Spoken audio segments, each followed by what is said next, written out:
Hey guys, tonight we begin with the remarkable lives and incredible resilience of medieval peasants, the everyday heroes who, despite the odds, managed to survive some of the coldest and most brutal nights in history. From makeshift insulation tricks to communal sleeping strategies, their story is one of grit, ingenuity, and determination. So before you get comfortable, take a moment to like the video and subscribe, but only if you genuinely enjoy what I do here. And let me know in the comments where you're tuning in from and what time it is for you. It's always fascinating to see who's joining us from around the world. Now, dim the lights, maybe turn on a fan for that soft background hum, and let's ease into tonight's journey together. When you think of medieval life, you might imagine jousting knights, grand feasts, and merry fairs. But for the average peasant, winter was less about merriment and more about, how do we not die tonight? It wasn't just a season. It was a test of endurance that came around every year, like an especially cruel teacher who didn't believe in second chances. Picture this. You're living in a tiny mud and stick hut, with walls so thin you could probably hear a bird sneeze from outside. No insulation. No windows, unless you count a small hole stuffed with animal skin. And definitely no thermostat wars with your siblings.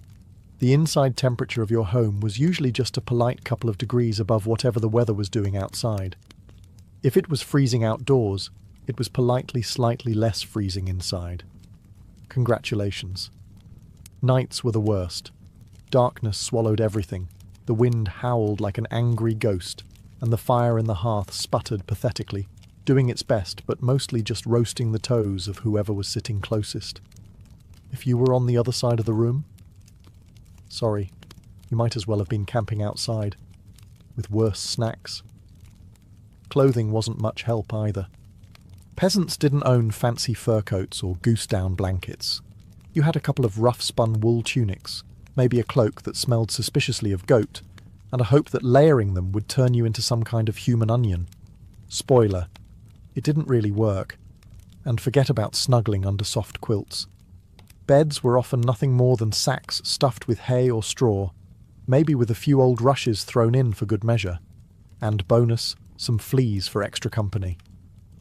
Luxury, thy name is medieval peasant life. The cold wasn't just uncomfortable, it was dangerous. Frostbite, hypothermia, and general freezing to death were constant risks, especially for young children and the elderly.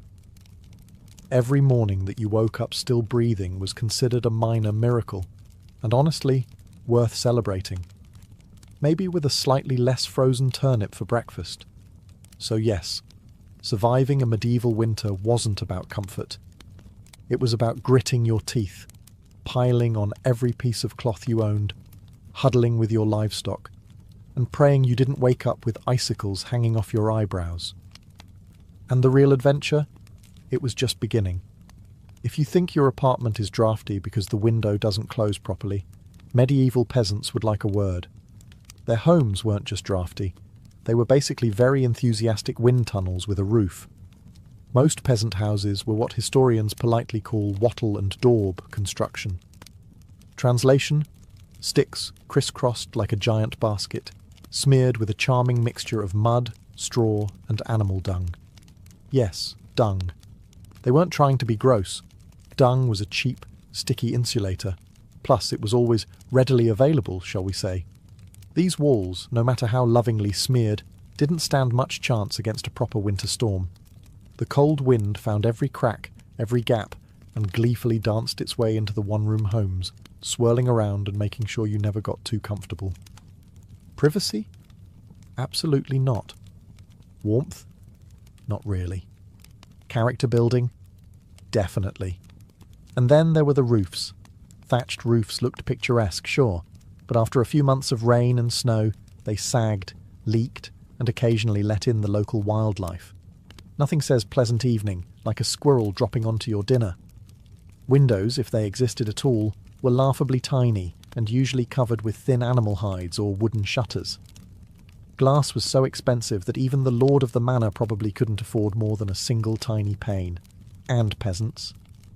They were just happy if the wind didn't rip the cowhide right off the wall mid-blizzard. To make matters worse, floors were often just compacted dirt. When it rained or snowed heavily, mud seeped up through the ground, so technically you could say they had indoor water features. Not that they appreciated it. In winter, every step inside your own home could feel like trudging across a frozen marsh. Cold from below, cold from above, cold from inside. It was a three-dimensional assault on your body heat. But medieval peasants weren't the type to whine. They packed gaps with moss, jammed old rags into the worst drafts, and huddled close to each other. Human insulation at its finest. Creativity, stubbornness, and a bit of sheep grease rubbed into the walls were often the only things standing between them and becoming medieval popsicles. Because if your house was falling apart, and your best protection against the elements involved mud and goat hair, well, at least you could laugh about it. Sort of. If your teeth weren't chattering too hard. As if the freezing air wasn't enough, medieval peasants also had to battle a silent enemy rising from below, the frozen ground itself. Floors weren't really floors back then. They were just slightly flatter patches of earth inside your home. Maybe if you were lucky, someone had thrown down some straw or old rushes to give you the illusion of comfort. But make no mistake, you were sleeping one insulted back away from the cold, hard dirt. And oh, that cold was relentless. It seeped up from the earth like an evil little ghost, worming its way through the straw into your bones and straight into your very soul. If you dropped anything onto the floor during a winter night, congratulations, it was now part of the permafrost. Medieval peasants tried to fight this grim battle in a few ways. One method was layering thick mats of straw across the floor. If you could afford it, or, more realistically, if you could steal enough of it from your neighbour's field without getting caught, you might have a decent insulating barrier. But straw flattened fast, got mouldy even faster, and added an extra crunchy soundtrack to your already miserable nights.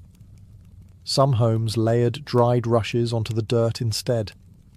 Every so often they would throw fresh rushes on top without cleaning out the old ones. Over time, this created a fascinating ecosystem of decomposing plants, fleas, and whatever mystery creatures decided to move in. It was basically medieval carpet padding. If your carpet was alive, slightly damp, and smelled like a wet dog, beds, for those who had them, didn't solve much.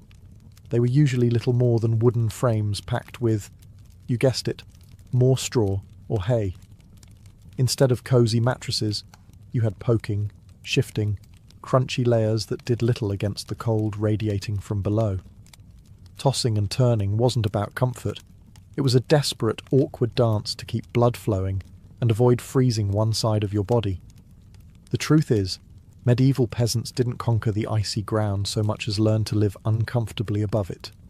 A good night's sleep wasn't about dreams or softness.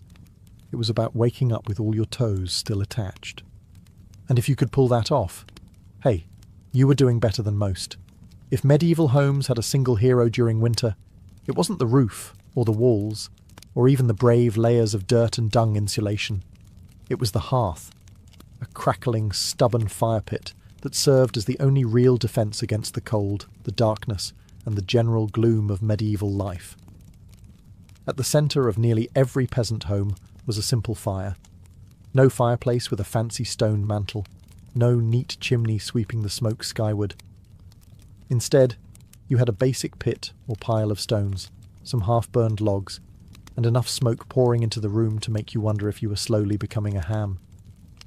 That's right. Most homes didn't even have chimneys. Smoke just kind of did its best. It drifted out through small holes in the roof, cracks in the walls, or right into your lungs if it was feeling lazy that evening. It wasn't ideal for breathing, or your overall lifespan. But on the bright side, it did a great job of fumigating fleas and other unwanted guests. Who needs pest control when you're marinating in smoke 24/7? The hearth wasn't just about warmth either. It was the kitchen, the light source, and sometimes even the medieval version of a television. People sat around the fire telling stories, gossiping, or just staring into the flames because, frankly, there wasn't much else to do after sunset. Keeping the fire alive wasn't just a nice idea, it was mandatory. Letting the fire die out at night was like putting up a sign for the cold to come in and finish you off. Plus, reigniting a fire in winter wasn't as easy as striking a match. You had to work with flint, steel, kindling, and more prayers than you'd ever offered before. Everyone in the family had a duty, stoking the flames, watching the embers, adding peat, sticks, or if you were lucky, a precious piece of dry wood. It was a constant battle between human persistence and the smothering cold that wanted nothing more than to snuff you out. The hearth didn't guarantee survival, but without it, survival was downright impossible. It was a smoky, sputtering, often disappointing little fire. But in a medieval winter, it was the beating heart of hope. If there was one thing medieval peasants feared more than running out of ale, it was letting the fire go out overnight. Without that warm, flickering lifeline, the cold would creep in faster than a tax collector after harvest. And in the dead of winter, restarting a fire from scratch wasn't just inconvenient, it could be deadly. Matches didn't exist yet. Lighters? Dream on. Rekindling a fire meant striking flint and steel together, praying for a single precious spark, and then coddling that spark with tender love and whatever dry kindling you hadn't already burned days ago. Imagine trying to do all this in the freezing dark, half asleep with frozen fingers. Now add a hungry wolf howling in the distance for extra motivation. So peasants got smart. They banked the fire. No, not in a cosy savings account. Banking meant carefully burying the embers under a mound of ash right before bed. The ash acted like a blanket, insulating the glowing coals and keeping them alive, just barely, until morning. If you did it right, you could stroll over at sunrise, poke the pile a little, add fresh wood, and, voila, fire without the frostbite. But if you did it wrong? Well, let's just say mornings got a whole lot colder and a whole lot grumpier. Fire banking was an art, passed down from parent to child like a prized family recipe. Everyone had their own little secrets. Some said use dry ash only, others insisted a bit of dampness was key. Some packed the embers tight, others let them breathe. You could practically start a medieval argument just by suggesting a better fire banking method. It was the ancient version of arguing over barbecue techniques, just with slightly higher survival stakes. Sometimes banking the fire wasn't enough. A howling wind might sneak through a crack and snuff it out anyway, or a clumsy sheep might stumble into the hearth. Yes, it happened. That's why some families took turns getting up in the night to check the coals, basically the medieval equivalent of sleepwalking to the thermostat. In the end, fire banking was less about mastering nature and more about buying just a few more precious hours of warmth. And if you woke up to even a single surviving ember, that was your victory, right there, and enough to face another day of battling the cold. In medieval times, the phrase, "the more, the merrier," wasn't just about parties. It was a winter survival tactic. When the fire sputtered and the freezing winds whistled through every crack, there was one surefire source of warmth, each other. And if that meant sleeping cheek to cheek with your entire family, neighbours, livestock, and possibly a very confused goose, so be it. Forget about personal space. Privacy wasn't even a concept. On the coldest nights, the goal wasn't comfort. It was, don't wake up frozen to the floor. Entire households piled into the warmest corner of the house, wrapped in whatever scraps of cloth they could find, and formed what could best be described as a desperate, snoring, human lasagna. Younger kids squeezed in between parents, grandparents snuggled under the outer layers, and if Cousin Ethel showed up unexpectedly, well, there was always room for one more. If you were lucky, you got to sleep in the middle, where body heat radiated from all sides. If you were unlucky, you were on the edge, the medieval equivalent of sleeping next to the door of a meat locker. And woe to the person who moved too much during the night. You shift once to get comfortable, and suddenly you've knocked Aunt Maud into the freezing draft by the wall. Congratulations, you're now the family villain.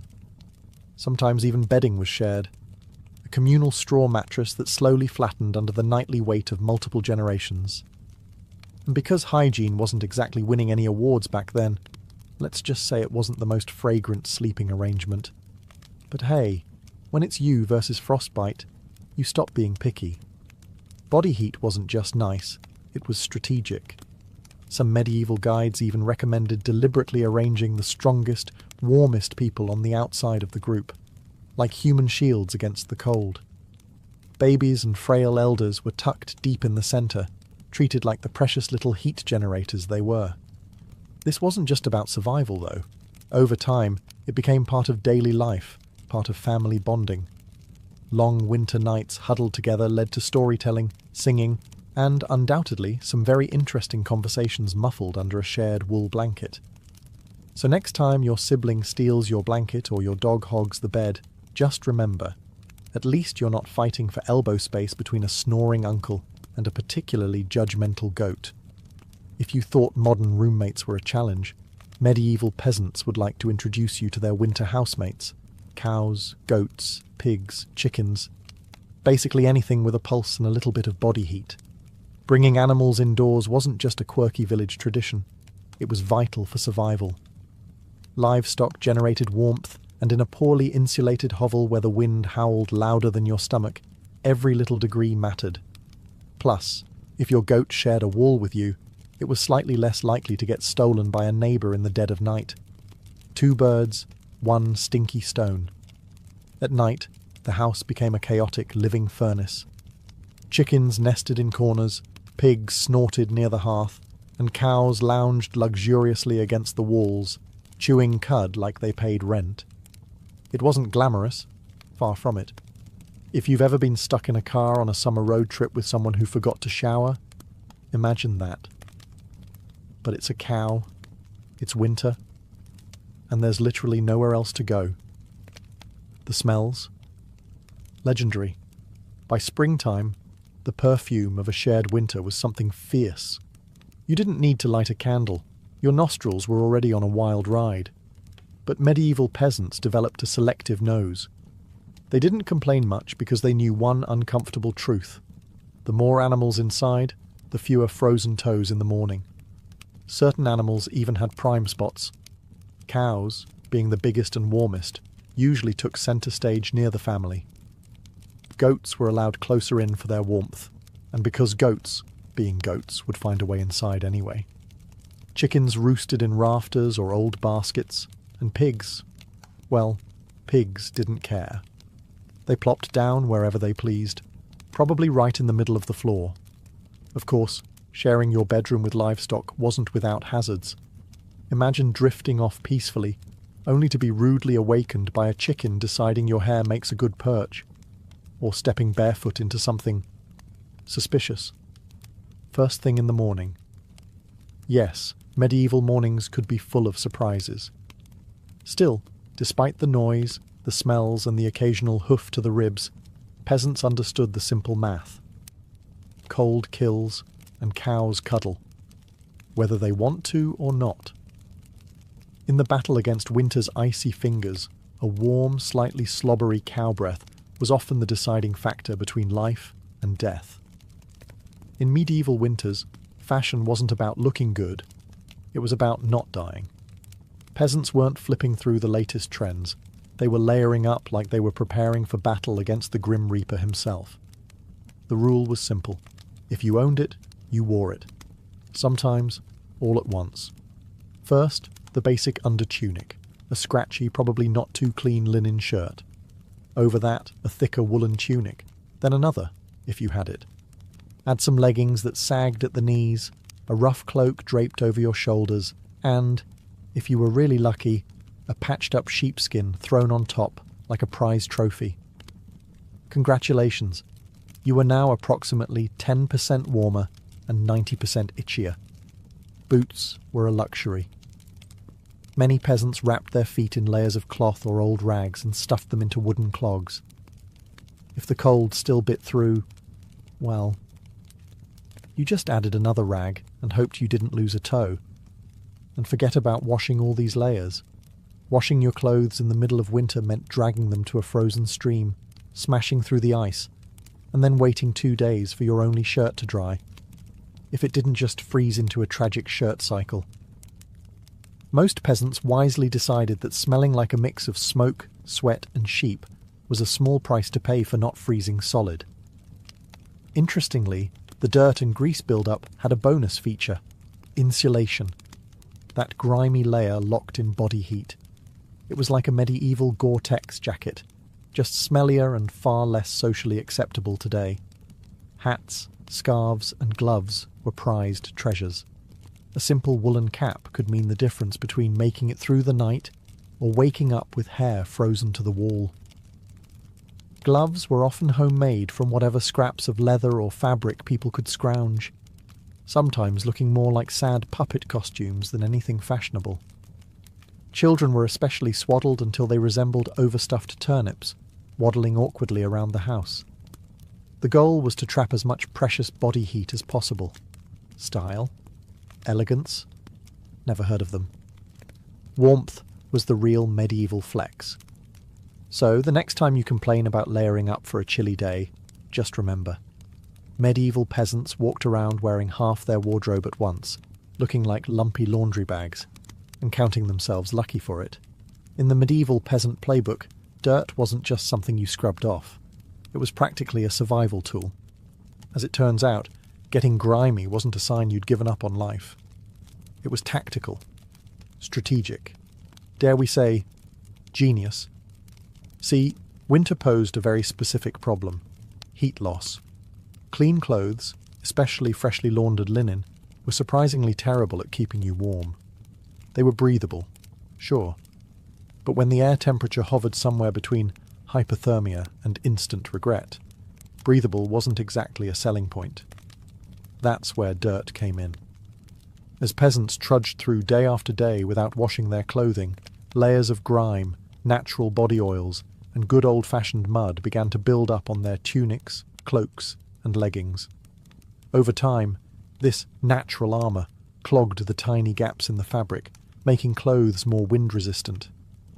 It was like medieval weatherproofing, just smellier.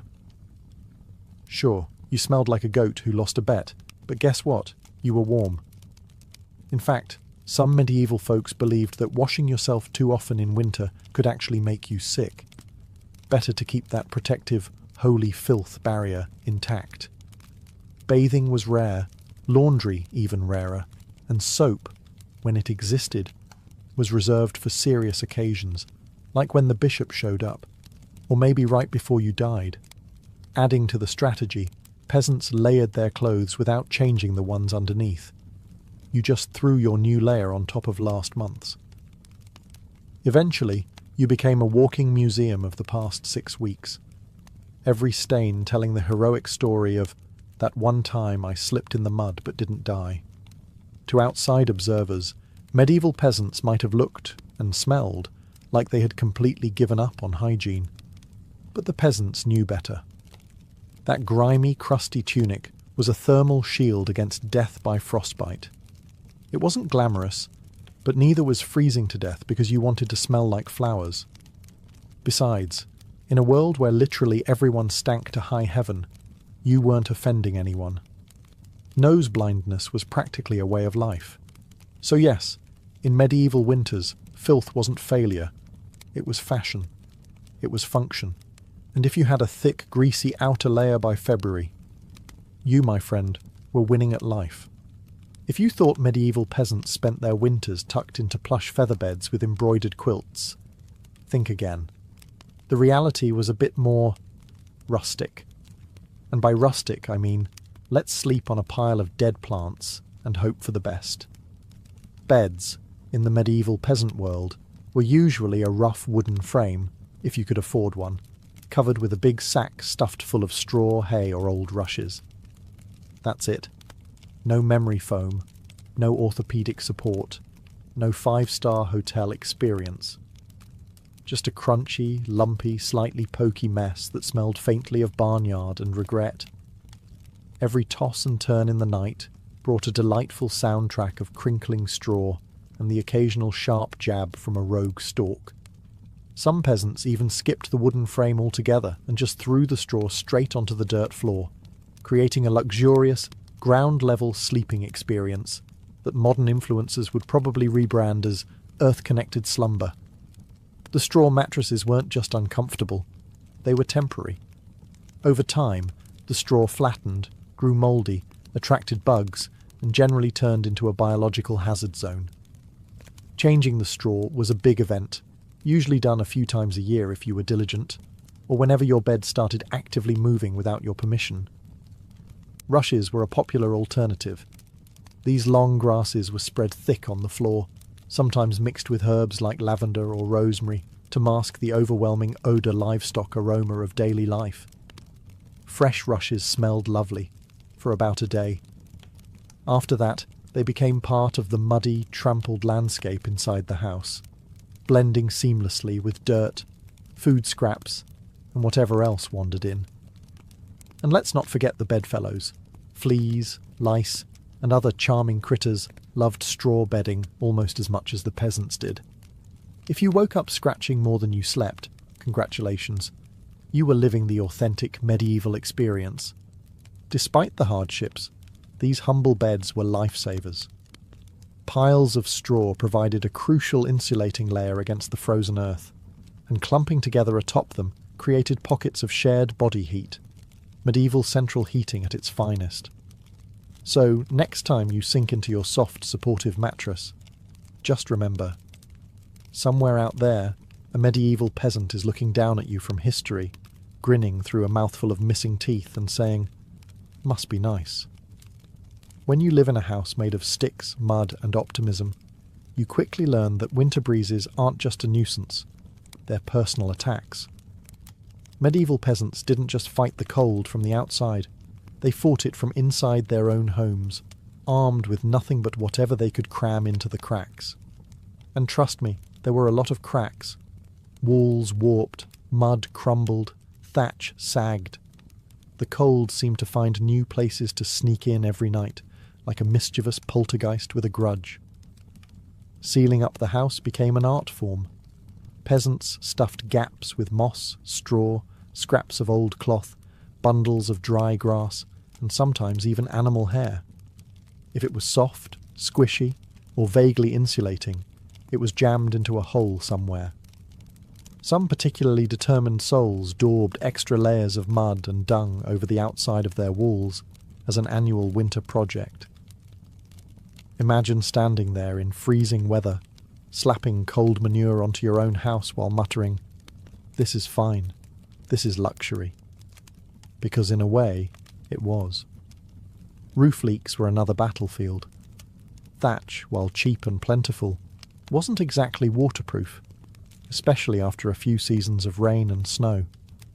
Peasants would plug holes in the roof with spare bits of cloth, bundles of reeds, or, in moments of true desperation, chunks of turf stolen from the nearest field.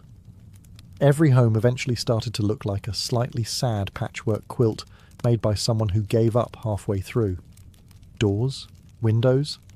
If you had them, you were lucky. But even then, they were little more than wood planks hung by iron nails and sheer stubbornness. Window holes were often covered with animal hides or thick cloth soaked in animal fat to block out the worst drafts, and add a bonus aroma of mystery meat to the living space. Every night was a battle between human ingenuity and the relentless, sneaky cold. One minute you were warm, the next minute a sudden gust would find the one spot you missed, slapping you awake like a frosty hand of doom. Yet somehow, through cleverness, stubbornness, and a refusal to accept slightly frozen as a permanent state of being, medieval peasants patched, stuffed, and muddled their way through the worst winters nature could throw at them, one muddy handful at a time. When the cold bites hard enough to keep you awake at night, medieval peasants had a solution. Don't even try to pretend everyone's sleeping at once. Instead, they developed a survival strategy that today would make any military commander proud: sleeping in shifts. It wasn't some grand, organised system with whistles and roll calls. It was far simpler and much more desperate. Half the household stayed awake, tending to the fire and patching up stray drafts, while the other half curled up under threadbare blankets and hay, trying to catch a few precious hours of half-frozen sleep. The fire needed constant attention. Left alone, it would die down, and restarting it, remember, was about as easy as getting a stubborn donkey to dance. So someone had to be on ember patrol, and since no one wanted to get up once they were finally warm-ish, families rotated shifts. You dozed for a few hours, got elbowed awake, then stumbled over to the hearth to poke, prod and curse the fire back to life, while trying not to step on a goat. The rotation wasn't glamorous.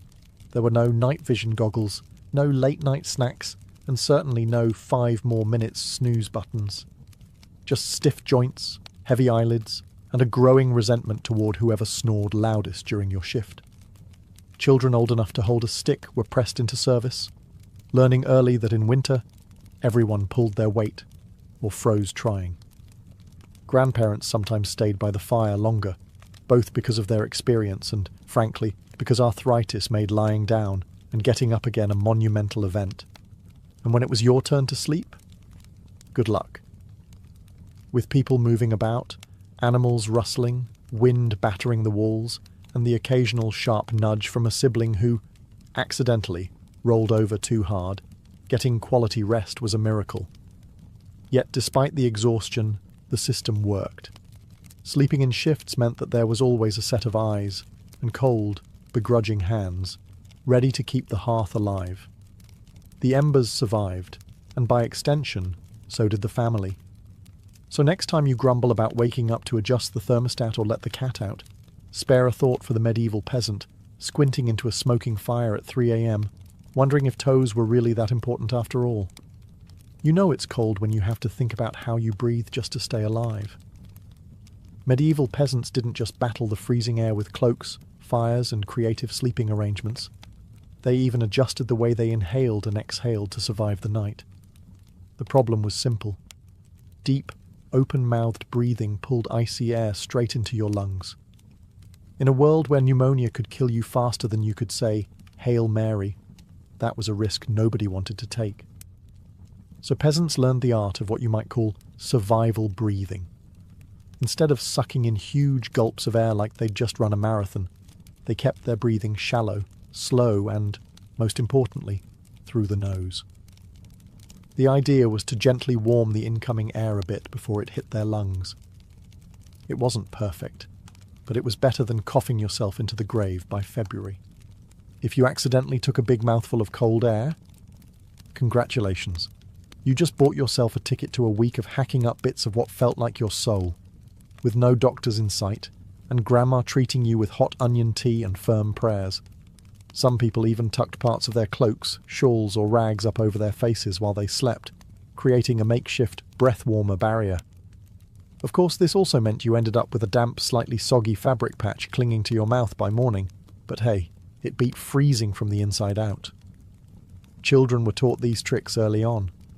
Parents would scold little ones for panting like dogs, indoors during the cold months. And honestly, between strict breathing lessons, itchy wool layers, and sleeping next to an aggressively gassy goat, medieval childhood winters were character building on a whole different level. At night, tucked into straw bedding under piles of cloaks, and next to a gently steaming cow, breathing became an art form. Slow, steady, nose only, and as minimal as humanly possible, like some grim medieval version of a yoga retreat, only with more frostbite and fewer inspirational quotes. In the grand survival playbook, it wasn't the flashiest strategy, but it worked. One shallow breath at a time, peasants endured another night in the long, relentless war against winter. In the endless battle against medieval winter, peasants discovered an unlikely secret weapon: a full stomach. Turns out, one of the best ways to fight off the cold wasn't another scratchy wool cloak. It was stuffing yourself with something hearty and heavy right before bed. Calories meant warmth. The more your body had to digest, the more it heated itself up doing the work. It's basic medieval thermodynamics. Eat a heavy meal, generate internal heat, and maybe, just maybe, survive until morning without turning into a peasant-shaped popsicle. So what did medieval peasants pile onto their plates before a long, freezing night? Think thick stews, heavy with root vegetables like turnips, onions and parsnips. Grains were lifesavers too. Oat porridge, barley gruel, or dense, chewy rye bread. If you were especially lucky, say, after a festival day or a generous slaughter, you might even get a hunk of salted pork or a slice of dried sausage thrown into the pot. This wasn't comfort food in the Instagram sense. No delicate presentation, no artisanal garnishes. It was one enormous, vaguely brown meal, designed to sit in your gut like a friendly brick, slowly burning through the night and keeping you just a little bit warmer. It wasn't just about eating a lot. It was about eating smart. Foods that took longer to digest provided a slow, steady trickle of warmth. Fatty foods were particularly prized, not just for the energy they provided, but because fat burns slower than lean meat. A belly full of stew, bread, and a questionable amount of lard. Peak medieval winter luxury. Parents made sure even the pickiest children ate heartily. Nobody cared if little Thomas didn't like turnips. You ate the turnips, or you shivered through the night thinking about how much you missed the turnips. Harsh but effective parenting. Medieval style. Of course, heavy nighttime eating came with its own hazards. You might be warmer, but you were also risking a night of vivid, bizarre dreams, fueled by a stomach trying desperately to process an entire field's worth of cabbages. Was it worth it?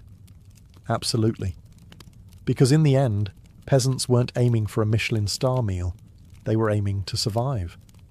And if that meant going to bed full, bloated and breathing gently through your nose next to a steaming cow, well, that was just another night in the ongoing quest to see another frosty sunrise. Long before electric blankets and fancy heated mattress pads, medieval peasants had to get creative if they wanted a little extra warmth at bedtime. And that's how the humble haybox and the ever-glamorous heated stone became winter's unsung heroes. Let's start with the haybox. It sounds rustic, and it absolutely was, but the idea was pure genius. Peasants would take a sturdy wooden box, line it thickly with hay, and use it to store food that had been cooked earlier, keeping it warm for hours. Leftover stew, hot porridge, toss it into the hay box, cover it up, and it stayed hot enough for a late-night snack without needing to risk reigniting the fire. Medieval slow cookers, basically. But peasants didn't just stop at food. They realised if hay could trap the heat from a stew pot, it could also trap the heat from something even better. Rocks. Enter the era of the heated stone. Before heading to bed, someone, probably whichever unlucky child lost the family argument, would grab a flat stone and chuck it into the heart of the hearth fire. After roasting it until it was nearly too hot to touch, a fine line between helpful and third-degree burn, they'd fish it out using a stick or some old tongs. The stone, still radiating blissful warmth, would be carefully wrapped in rags, tucked into an old piece of cloth, or jammed into a clay pot, then slipped under the hay in the mattress or down at the foot of the bed. A medieval heating pad, ready to do battle against the frozen earth. Of course, there were risks. If you didn't wrap the stone properly, congratulations. You now had a small, localized house fire. And if you dropped it on your foot, well, let's just say winter injuries weren't always caused by slipping on ice. But when everything went right, that stone provided precious, comforting warmth that could last for hours. It wasn't luxurious, but when you lived in a half-frozen hut, luxury was defined as not waking up with icicles dangling from your nose. In the grand arsenal of medieval winter survival, a hot rock tucked into some hay might not sound glamorous, but for peasants clinging to whatever heat they could find, it was a tiny miracle. In a medieval peasant's home, the hearth wasn't just where you cooked dinner. It was practically a family member. A temperamental, smoky, sometimes uncooperative family member, sure, but still absolutely essential to survival, especially when it came time to sleep. The closer you were to the fire, the better your odds of waking up unfrozen. That meant sleeping arrangements were less about personal preference and more about strategic positioning. Infants, the elderly, and anyone sick or frail got first dibs on prime hearth real estate. Parents, older kids, and sturdier adults fanned out from there like human insulation layers. Being assigned a spot close to the fire wasn't just kindness, it was basic survival math. Babies were fragile heat generators, and elders were precious repositories of family knowledge, and, let's be honest, the best gossip. Protecting them with prime warmth was non-negotiable. But it wasn't all cosy toasting by the flames. Too close, and you risked waking up with your hair singed or your cloak smouldering suspiciously. Too far, and you were basically camping in an icebox. It was a delicate dance. Stay near enough to bask in the fire's glow, but not so near that you had to explain to your neighbour why you now looked like a half-cooked roast. The fire also didn't spread warmth evenly. It mostly roasted the people directly in front of it, while everyone else fought over the narrow cone of heat like cold lizards jostling for a sunbeam. If you were lucky enough to fall asleep facing the fire, you might have one blissfully warm side, and one side frozen so solid you could probably knock on it. Pets and livestock, of course, muscled in too. A dog might wedge itself between you and the fire, tail wagging dangerously close to open flame. Chickens sometimes perched perilously on hearthstones, clucking softly into the night like tiny feathery guardians of warmth. Every crackle of the logs, every shift of glowing embers was a tiny promise. You're still alive, you're still warm, for now.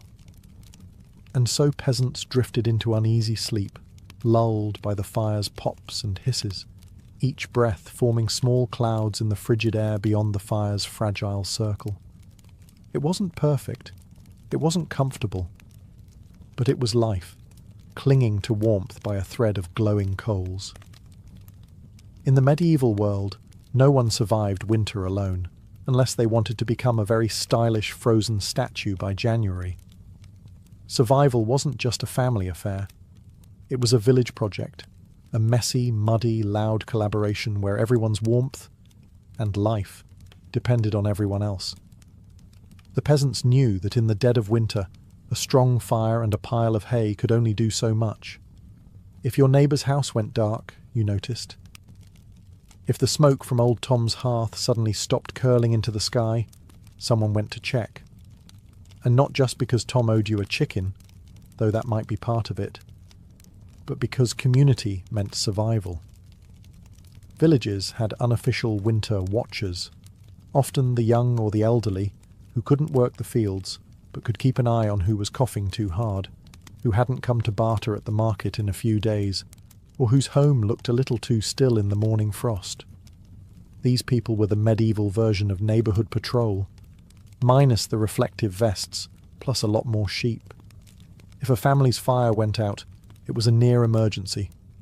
A good neighbour would rush over with a glowing coal bundled in rags, or better yet, invite them into their own smoky, overcrowded hut for the night.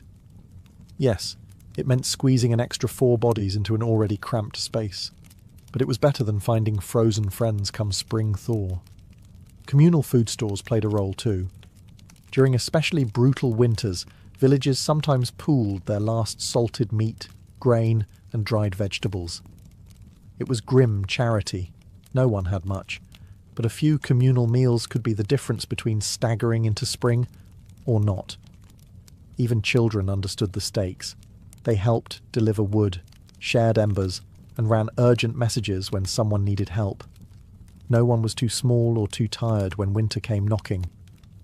Sure, medieval villages weren't all sunshine and hugs. Feuds happened. Disputes over land, goats, or who borrowed whose good cooking pot never really went away. But when the nights grew deadly cold, old grudges were often quietly shelved.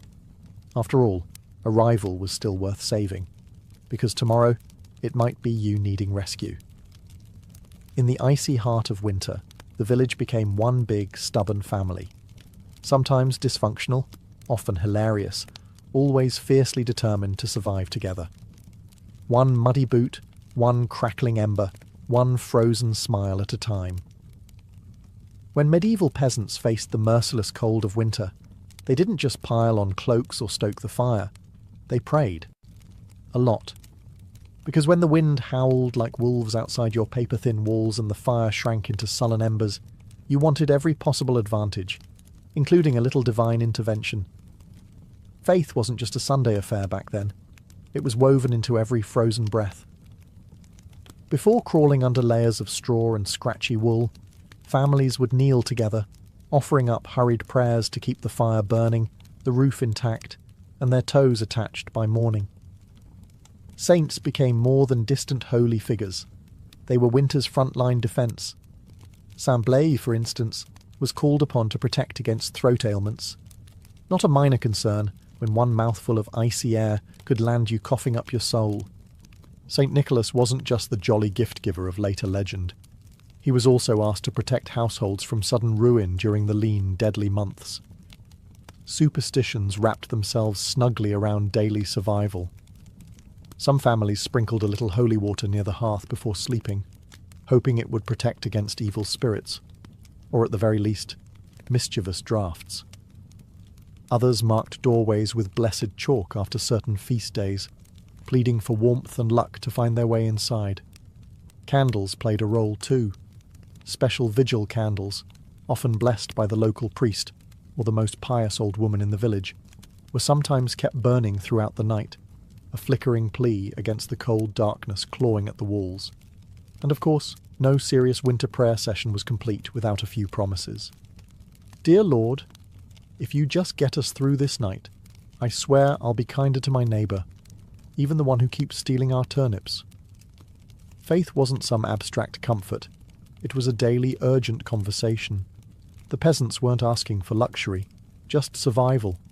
A little heat, a little food, and one more day to muddle through until spring broke the frozen grip on their tiny villages. It was simple, raw hope, whispered into the smoky rafters, tangled in breathless prayers and tucked under itchy blankets, that somehow carried them through the endless, merciless nights of winter. For all the ingenuity, prayers and stubbornness medieval peasants threw at winter, the truth was chilling. Sometimes it wasn't enough. And when winter won, it didn't just take a few unlucky souls. It took entire families, whole villages, vanishing them into silence beneath a heavy shroud of snow and ice. Some winters were particularly cruel, like the infamous Great Famine Winter of 1315, when rains destroyed crops, livestock starved, and freezing temperatures turned an already brutal existence into a slow, grinding disaster. People were so desperate that stories whispered of eating shoe leather, bark, and, in the most horrifying cases, each other. Failure to keep the fire alive wasn't just an inconvenience. It was often a death sentence.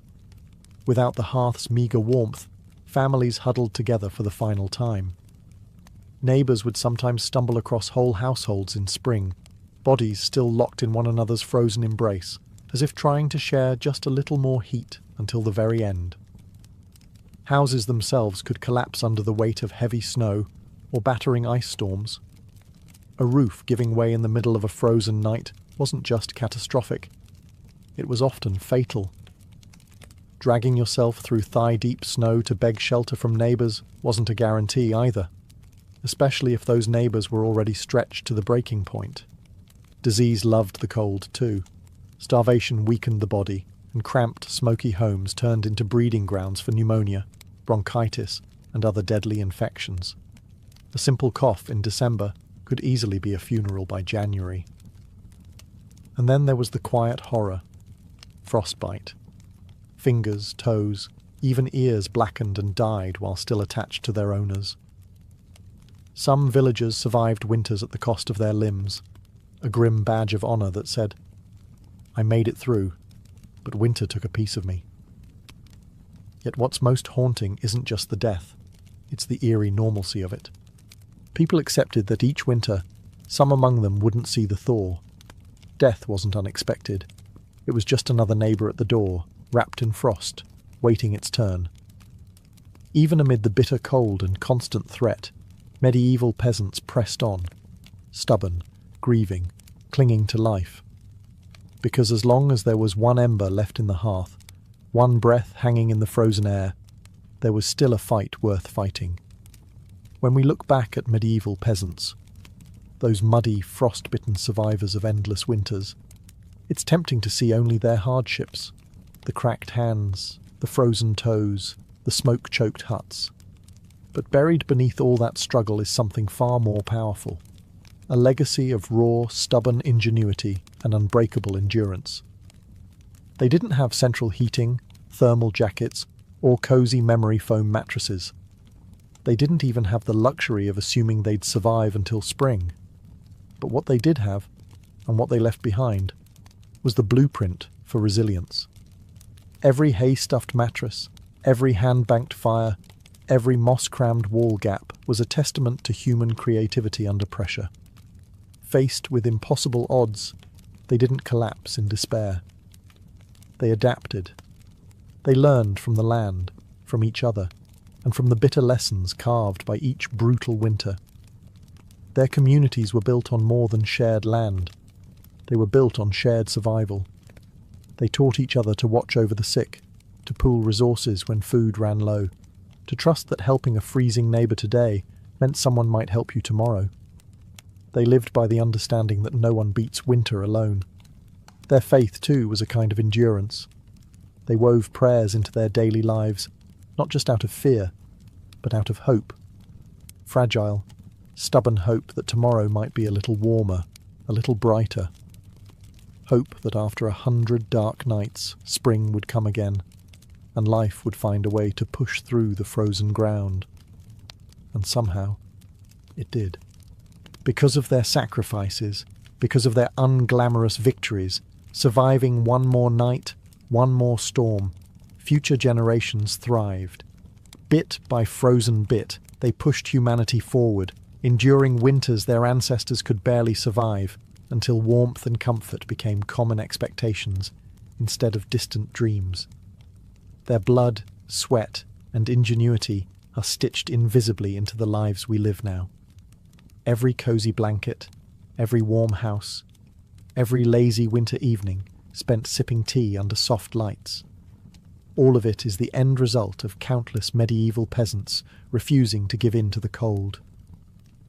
So the next time the wind howls outside your double-paned window, maybe spare a thought for them. The nameless, fearless ones who turned shivering survival into a living legacy.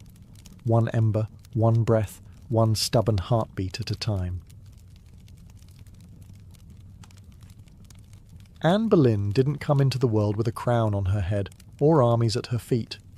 Born around 1501, likely at Blickling Hall or Hever Castle, she was the daughter of Thomas Boleyn, an ambitious diplomat, and Elizabeth Howard, a noblewoman with powerful family ties.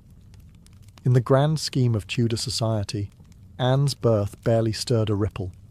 Yet from these modest beginnings, something extraordinary was taking root, a life that would one day tilt the course of English history. From an early age, Anne was set apart not by her wealth, but by her mind. She was clever, spirited, and, by all accounts, magnetic. Recognizing her potential, her family sent her abroad to the continent, where her education truly began. First, she served Margaret of Austria in the glittering court of the Netherlands, an experience few English girls could dream of. There, Anne absorbed the art of diplomacy, refined manners, and the subtle dance of European politics. But it was in France that Anne's brilliance was truly polished. She spent years in the sophisticated courts of Queen Claude and Queen Marguerite of Navarre, learning the language of influence, elegance, flirtation, wit. While other young women perfected their embroidery, Anne mastered conversation, intrigue, and the art of commanding attention without ever seeming to seek it. By the time she returned to England in the early 1520s, Anne was something rare, a woman who could rival the sophistication of continental courtiers while carrying the ambition of a rising English house. She wasn't a classic beauty, even her admirers admitted as much, but she was arresting. Dark eyes that sparked with intelligence, a quick, musical voice, a way of moving that suggested purpose just barely concealed beneath layers of courtly grace. Anne didn't just enter rooms, she changed their gravity. At a time when a woman's fate was often sealed by birth and marriage, Anne refused to drift quietly into obscurity. She had seen the power that charm and intellect could wield in foreign courts, and she intended to use that knowledge at home. Anne Boleyn was still a young woman then, clever, ambitious, untested. But history was already beginning to stir around her. The girl who returned to England was no longer just Thomas Boleyn's daughter. She was a player in a larger game, one that would soon engulf the crown itself. When Anne Boleyn returned to the English court, she was unlike anyone the nobility had ever seen. In a world full of pale-faced, modest English roses, Anne was a thunderstorm, electric, unpredictable, impossible to ignore. Her dark hair, bold eyes, and quick, sharp wit set her apart from the gentle, obedient ladies who filled the court of King Henry VIII. At first, she played the role expected of her, a maid of honour to Queen Catherine of Aragon. But even in the Queen's shadow, Anne's presence flickered like a candle too bright to snuff out. She danced gracefully, spoke French with the ease of a native, and laughed with a confidence few women dared display. Men noticed. Women gossiped. The court buzzed quietly about the striking Boleyn girl. It wasn't long before she caught the most dangerous attention of all, the king himself. Henry VIII was no stranger to flirtation. His court was a playground of whispered promises and secret liaisons. But Anne was different. She didn't swoon at his compliments or fall eagerly into his arms like so many others had. She teased. She challenged. She refused. Henry, a man used to instant adoration, was captivated. The more Anne held him at arm's length, the deeper he fell. Letters passed between them, filled with declarations of love, frustration, longing. Henry offered her the role of royal mistress, the most powerful unofficial position at court. Anne, astonishingly, said no. She would not be just another conquest, a forgotten mistress lost to time. If Henry wanted her, he would have to make her his wife. It was a gamble so audacious that it stunned the court. After all, the king was already married. His queen, Catherine, was beloved by the people and fiercely protected by her nephew, the Holy Roman Emperor. The church itself would have to be defied for Henry to claim Anne. But Anne didn't flinch. She had lived in the courts of Europe, where queens wielded soft power from behind lace fans and painted smiles. She knew ambition was a dangerous game, but it was a game she intended to win. Standing in the candlelit halls of the English court, Anne Boleyn made her choice, not to be merely admired, but to change her destiny, and England's, forever. What began as an intense flirtation between King Henry VIII and Anne Boleyn soon spiralled into a national crisis. Henry wasn't merely besotted, he was obsessed. And in his obsession, he was willing to tear apart everything England had known for centuries. The king's desire to marry Anne hit a small snag, namely, he was already married to Queen Catherine of Aragon. Catherine, dignified and resilient, refused to quietly step aside. She had been Henry's faithful wife for 2 decades, and in the eyes of God and the English people, she was the rightful queen. Divorce wasn't just scandalous, it was almost unthinkable. But Henry was determined. He convinced himself, and tried to convince everyone else, that his marriage to Catherine was cursed because she had once been married to his brother, Arthur. Never mind that the Pope had granted special permission for their union years ago. Henry now insisted that his soul was damned unless he annulled the marriage. Anne, for her part, knew better than to appear too eager. She kept herself just out of reach, alternately encouraging Henry's hopes and maintaining her distance. Every glance, every word was measured. She wasn't merely aiming for marriage. She was positioning herself to become Queen of England. The court erupted into whispers and factions. Some noble families eagerly courted Anne's favour, seeing the winds of power shifting. Others clung fiercely to Queen Catherine, horrified at the idea of Anne replacing her. Diplomats wrote desperate letters back to Rome. Foreign monarchs threatened retaliation. Henry's own advisers shifted uneasily, sensing the ground trembling beneath their feet. As months turned into years, Henry's frustration grew. He bombarded the Pope with petitions, manoeuvred his lawyers into finding loopholes, and slowly began to realise that the church would not bend easily. Catherine had powerful allies, including her nephew, Emperor Charles V, the most powerful man in Europe. Still, Henry pressed on, defying advice, tradition, and increasingly, the law itself. His courtship with Anne had become something far greater than personal desire. It was now a challenge to the very structure of England's political and religious life. Anne wasn't just capturing a king's heart. She was dragging an entire kingdom into uncharted waters. A dangerous game had begun, and there could be no turning back. After nearly 7 agonising years of manoeuvring, scandal and diplomatic chaos, Anne Boleyn's gamble paid off.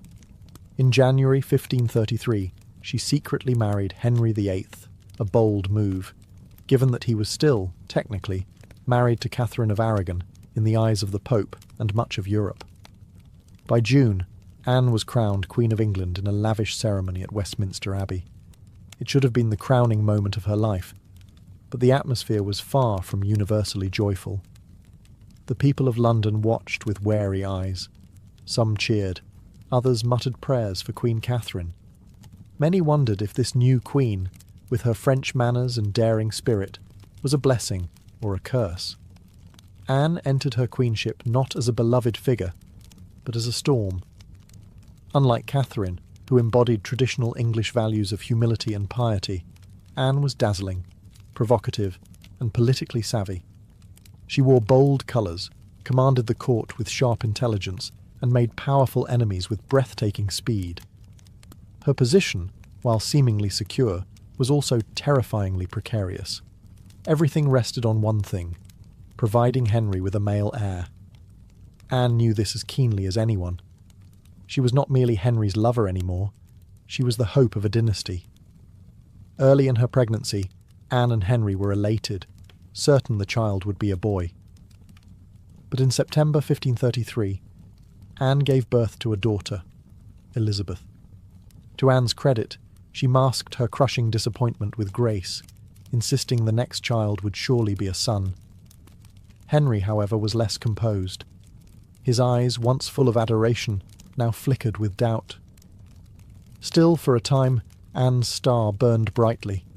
She reshaped the English court in her image, elevating her family to unprecedented heights and becoming the first queen in English history crowned with the sacred oil usually reserved for kings. Her influence was vast. Foreign ambassadors sought her favour. Courtiers reshuffled alliances to be in her good graces. The once obedient Henry began moving England officially away from Rome, creating the Church of England with himself at its head, all so that Anne's crown could not be questioned. Yet even in her triumph, dark clouds gathered. Friends whispered behind their hands, rivals circled, waiting, and Henry, fickle and restless, was already beginning to look beyond the brilliant woman who had rewritten the kingdom for him. Anne had won the throne, but keeping it would demand more than charm, ambition, or even love. Anne Boleyn had climbed higher than almost any woman of her time. But the higher you rise, the harder the fall. Almost from the moment she placed the crown on her head, the cracks in her world began to show. At the heart of Anne's struggles was the pressure to produce a male heir. Her first child, Elizabeth, though bright and healthy, was not the son Henry VIII had hung his dynastic hopes upon, and the clock was ticking. Anne suffered multiple pregnancies in quick succession, but heartbreak followed. Miscarriages that left her physically weakened and emotionally battered. Each lost child chipped away at the foundation she had built. Henry, once passionately devoted, began to pull away, his disappointment carving rifts between them. Anne, never one to suffer in silence, argued, demanded, fought to keep her place. But Henry, a man who prized obedience as much as beauty, grew tired of her sharpness, her defiance, the very fire that had once drawn him in. Outside the royal chambers, enemies were gathering like wolves. Many nobles who had tolerated Anne's rise with gritted teeth now openly schemed for her downfall. Catherine of Aragon's supporters never forgave Anne for what they saw as theft and sacrilege. Even commoners whispered against her, calling her the Great Whore, blaming her for the schism with Rome and the heavy-handed changes that followed. And then came Jane Seymour. Quiet, demure, everything Anne was not. Jane captured Henry's wandering attention just as Anne's influence began to wane. Where Anne had dazzled him with brilliance and challenge, Jane offered soothing compliance. It was a dangerous shift, and Anne, perceptive as ever, saw it happening. She tried to reclaim her position, lavishing attention on Henry, promising more sons, begging for patience. But the king, ever fickle, had already begun imagining life without the woman for whom he had once torn a kingdom apart. Anne's political enemies, including Thomas Cromwell, once her ally, sensed the changing tide. They began laying the groundwork for a campaign of destruction, quietly gathering accusations, rumours, and witnesses. The woman who had played the dangerous game of ambition so masterfully was now losing ground. Anne had won her crown through cunning and courage. But in the brutal, shifting world of Henry's court, past victories meant little. Only fresh success mattered, and Anne's enemies were sharpening their knives. The queen who had shattered a kingdom would soon see how quickly a kingdom could shatter her. Anne Boleyn's enemies didn't attack her with armies or swords. They came with whispers, secrets, and carefully sharpened lies. In the back rooms of court, betrayal was brewing, silent, patient, deadly. Thomas Cromwell, once Anne's greatest ally in the English Reformation, had turned against her. Their alliance had been built on mutual ambition, but now their interests clashed. Anne wanted reforms to help the poor and limit the power of greedy nobles. Cromwell wanted stability, favour with Henry, and no interference. Anne's boldness had made her dangerous. And in Henry's fickle heart, love had curdled into irritation, suspicion, and cold detachment. Anne had few true friends left. Even her charm, once her greatest weapon, now grated against the court's hunger for a gentler, more pliable queen. And Jane Seymour, quiet and calculating, waited just out of sight, the perfect contrast to Anne's fading fire. It was Cromwell who moved first. Knowing Henry was restless, knowing that the king wanted an exit but lacked a convenient excuse, Cromwell offered a solution. What if Anne could be removed, not by divorce, which would humiliate Henry, but by disgrace? The accusations were wild, monstrous even. Adultery, incest, conspiracy against the king. Anne, the proud, brilliant queen, painted as a betrayer, a temptress, a threat to the very crown she once redefined. Cromwell carefully gathered evidence, coaxing confessions under torture, twisting courtly flirtations into damning testimony. Several men, including Anne's own brother, George Boleyn, were arrested. The charges made little sense. They were riddled with contradictions and impossibilities. But in Henry's court, truth was whatever the king needed it to be. Anne, sensing the tightening noose, fought desperately. She appealed to Henry's memory, to the love they had once shared. But it was no use. The man who had once torn England apart for her now refused to meet her eyes. In May 1536, Anne was arrested and taken to the Tower of London. As the great gates slammed shut behind her, she knew the truth. She was no longer a queen. She was a prisoner, a pawn trapped in the brutal game she had once played so masterfully. Betrayal had sealed her fate. And now, alone in the tower, Anne Boleyn waited for the final move. Anne Boleyn stood in the great hall of the Tower of London, facing a tribunal of nobles, many of whom owed their very titles and fortunes to her rise. Now, they sat in judgment, cold and watchful, prepared to erase the woman who had once changed the destiny of England. The charges against her were shocking. Adultery with multiple men, including her own brother, George Boleyn. High treason. Conspiracy against the king. In another world, such accusations against a queen would have been unthinkable. But here, now, they were simply theatre. A grim performance designed to give Henry VIII exactly what he wanted. Anne's downfall, wrapped in a thin veil of legality. Anne defended herself with the same fire that had once won Henry's heart. She denied every accusation with intelligence, precision, and an unwavering composure that astonished even her enemies. She reminded them that she had been crowned with sacred oil, chosen by God, and anointed as Queen of England. She reminded them of her loyalty, her sacrifices, her love. But it was all for nothing. The verdict had been decided long before Anne set foot in the courtroom. The trial was a spectacle for the court and for the people, a public unmaking of a once unbreakable woman. Witness after witness, many coerced or bribed, spoke damning words. Dates and places contradicted each other. Evidence was flimsy when it existed at all. But the truth was irrelevant now. Anne was found guilty. Her brother George and the other men accused with her were sentenced to death as well. Anne would be executed by beheading, a merciful sentence compared to the usual traitor's death of hanging, drawing, and quartering. When the verdict was read, Anne did not break. She stood tall, her face pale but her spirit fiercely intact. In those final moments before being led back to her cell, she spoke clearly, declaring that she was prepared to die, and prayed that God would have mercy on her soul. As the heavy doors of the hall closed behind her, the court exhaled in relief. The storm Anne had been, brilliant, dangerous, unforgettable, was nearly over. But even then, they did not understand. They were not erasing Anne Boleyn. They were immortalizing her, in betrayal, in tragedy, and in legend. After her trial, Anne Boleyn was returned to the Tower of London, not as the triumphant queen who had once commanded England, but as a condemned prisoner awaiting death. Yet even facing the end, Anne refused to crumble. In the cold, echoing halls of the Tower, Anne prepared herself.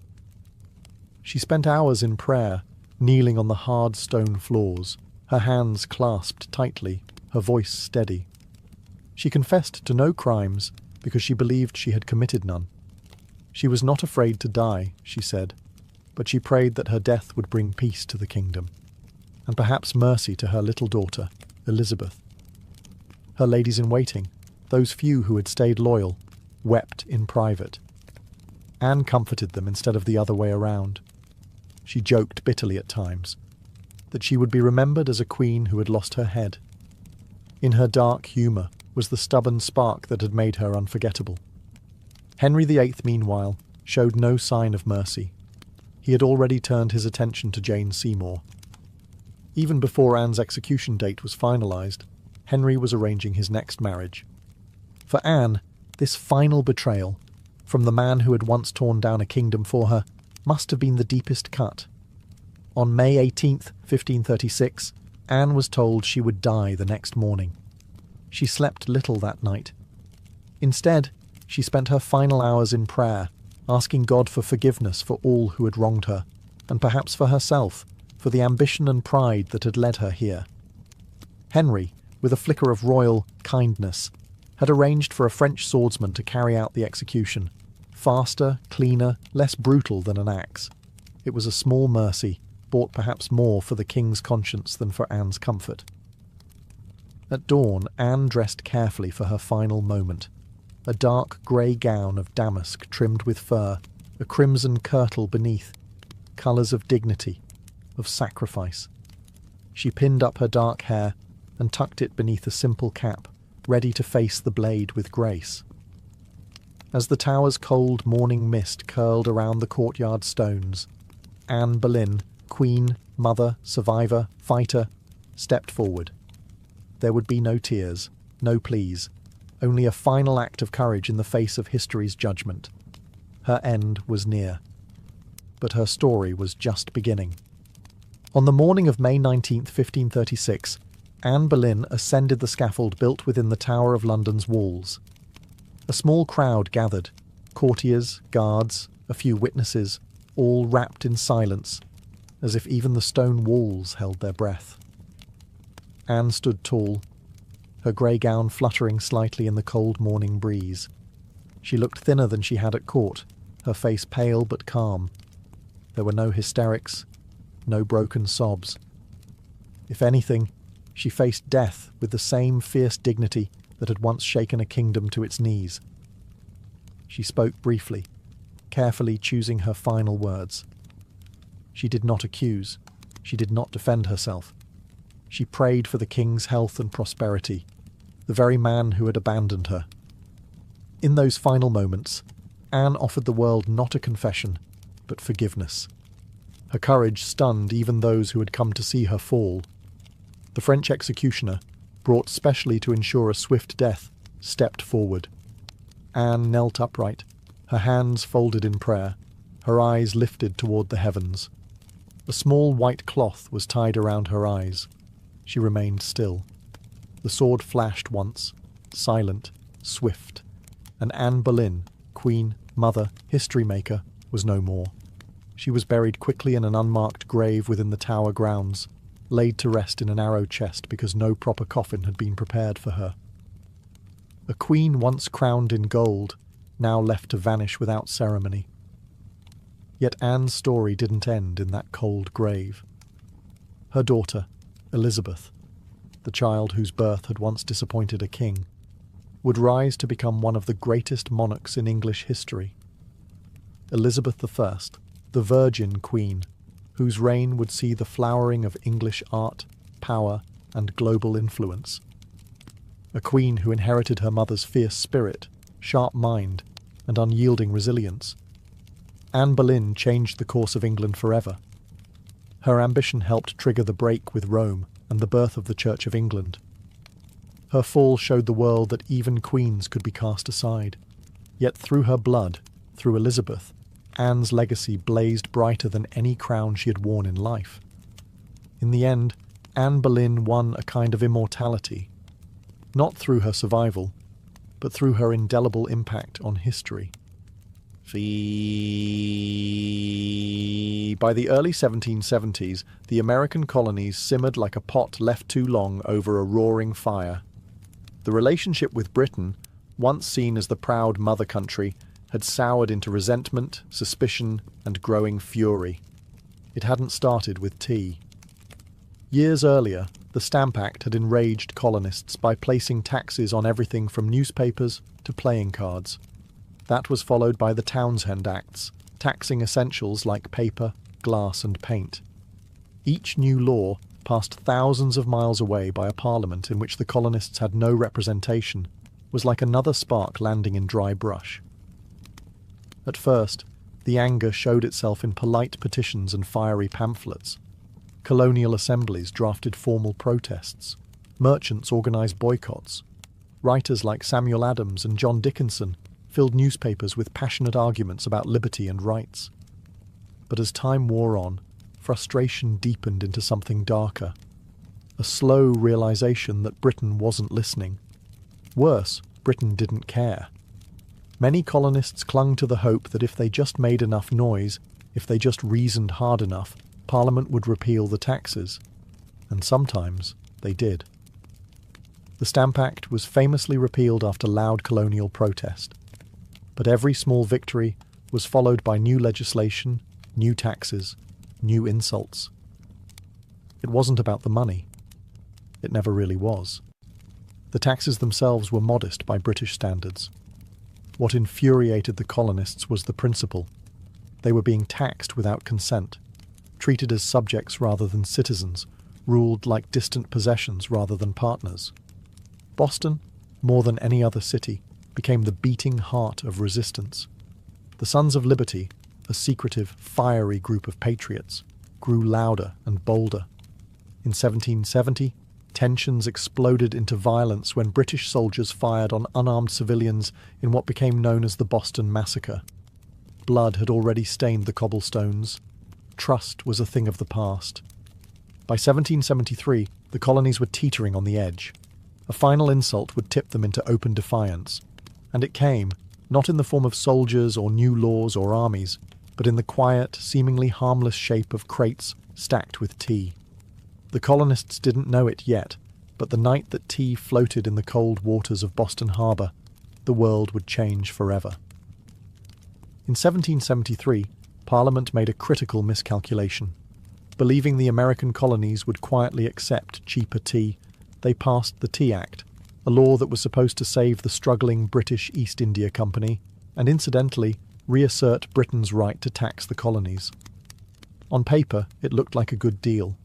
The Tea Act allowed the company to sell tea directly to the colonies, cutting out the middlemen, slashing prices, and offering a luxury product at a bargain. A few pennies cheaper. What could possibly go wrong? Everything. Because the problem wasn't the price of tea, it was the principle behind it. The Tea Act left the hated tax on tea firmly in place. Accepting the tea, even at a discount, would mean acknowledging Parliament's right to tax the colonies without their consent. To many Americans, that was unthinkable, a surrender of the liberties they had fought to protect for more than a decade. The news of the Tea Act spread like wildfire through the colonies. Merchants fumed. They saw their livelihoods threatened by a monopoly that would crush local trade. Patriots raged at the hidden message. The Crown still believed it could do whatever it pleased. In Boston, the reaction was especially fierce. Already a city scarred by the Boston Massacre and years of economic hardship, Bostonians recognized the Tea Act for what it was, a trap disguised as a bargain. Refusing the tea became a matter of honor, a litmus test for loyalty to the cause of liberty. Public meetings swelled. Newspaper columns burned with fiery rhetoric. Groups like the Sons of Liberty, led by Samuel Adams and others, organized boycotts, vowing that no East India Company tea would be unloaded, sold, or drunk on American soil. All across the colonies, ships carrying the controversial tea were turned away by local resistance. In ports from New York to Charleston, the message was clear. We will not be bought. But in Boston, fate twisted differently. 3 ships, the Dartmouth, the Eleanor, and the Beaver, arrived, anchored in the harbour, and sat there, refusing to leave. Royal officials insisted the tea be unloaded. The colonists refused. A deadlock grew, taut as a drawn bowstring. The tension was unbearable. A single act would break it, and history would never be the same again. As the British tea ships sat stubbornly anchored in Boston Harbour, the city itself transformed into a powder keg. Every day that passed without resolution tightened the tension. Boston wasn't just resisting, it was preparing for a fight. In taverns, churches, and public squares, angry colonists debated what to do. The Sons of Liberty, led by fiery voices like Samuel Adams, John Hancock, and Paul Revere, moved swiftly to organize resistance. They posted public notices calling on citizens to boycott British tea and held raucous meetings that swelled with farmers, artisans, and merchants alike. Each gathering added fuel to the fire. The Old South Meeting House became the nerve center of the resistance. Thousands crammed into the wooden hall, their breath fogging the air, their voices rising in defiance. Here, resolutions were passed, speeches were made, and tempers boiled. Each vote against the unloading of tea was another hammer blow against British authority. But while the people of Boston stood united, the clock was ticking. British law demanded that imported goods, like tea, be unloaded and the tax paid within 20 days. If the ships remained after the deadline, customs officials would seize the cargo and the tax would be collected by force. The Sons of Liberty understood that once the tax was paid, even under protest, the principle would be lost. It wasn't just about the tea anymore. It was about whether the colonies would accept being treated as subjects without rights, or whether they would stand and fight for their future. Meanwhile, the Royal Governor of Massachusetts, Thomas Hutchinson, dug in his heels. He refused to let the tea ships leave without unloading their cargo, demanding that the law be obeyed, colonial outrage be damned. To him, backing down meant admitting that mobs, not monarchs, ruled the colonies. Boston's standoff became a spectacle. Every man, woman, and child knew that something was coming. You could feel it in the air, that cold, sharp sense before a storm when the world holds its breath. All it would take was one spark to ignite an explosion. and somewhere among the crowded streets and crowded hearts of Boston, a decision was quietly taking shape, a plan that would echo across oceans and empires. December 16th, 1773, dawned grey and cold over Boston, a city balanced on the edge of history. For nearly 3 weeks, the tea ships had sat in the harbour like ticking bombs. Now, the final deadline had arrived. According to British law, the tea had to be unloaded and the tax paid within 20 days of a ship's arrival. If it wasn't, customs officials could seize the cargo, and British troops could be called in to enforce the law. Everyone knew it. Everyone knew what was at stake. If the tea came ashore, the principle was lost. If the colonists allowed it, even once, their cause, their claim to rights and liberty, would unravel. That morning, thousands of Bostonians and nearby colonists packed into the Old South Meeting House, the largest building in town. Some had walked miles through the icy countryside to be there.